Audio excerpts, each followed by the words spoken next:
Pembatasan pergerakan kegiatan masyarakat PPKM level 4 sepertinya akan diperpanjang kembali di Kota Palembang. Penyebabnya karena hingga kini angka kasus penyebaran COVID-19 di Palembang masih cukup tinggi. Dengan hal tersebut tentunya dunia usaha yang sangat terdampak dengan perpanjangan PPKM level 4 ini. Dari data Asosiasi Pengusaha Indonesia Cabang Palembang, sejak pertama kali PPKM level 4 diberlakukan di Palembang, telah ada 20 hingga 25% dunia usaha gulung tikar, terutama dari sektor retail. Ketua Apindo Palembang Gordon Butar-Butar mengatakan penyebab banyaknya sektor retail gulung tikar di masa PPKM level 4 ini karena mereka bersaing dengan online.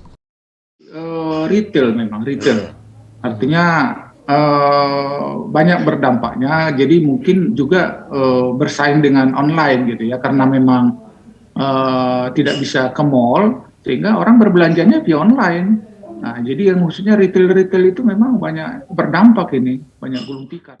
Sementara itu untuk mengatasi permasalahan dunia usaha di masa PPKM level 4 saat ini di Palembang, Ketua DPRD Sumsel Anita Nuring Hati meminta penerapannya jangan terlalu kaku dan harus benar-benar penerapan protokol kesehatan di sektor usaha tersebut dijaga.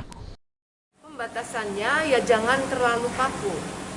Misalkan tetap dibuka, hanya ada porsi, ada prokes yang jelas. Misalkan mall, itu mereka harus mencet pintu masuk, pintu keluar beda.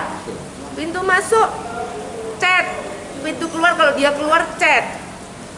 Jadi yang ada di dalam itu terkonfirmasi, gitu loh. Misalkan hingga saat ini sektor usaha benar-benar sangat terdampak dengan pemberlakuan PPKM level 4, sehingga mereka para pengusaha meminta kebijakan ke pemerintah untuk menjalankan usaha di kondisi saat ini. Firman Hidayat, PAL TV.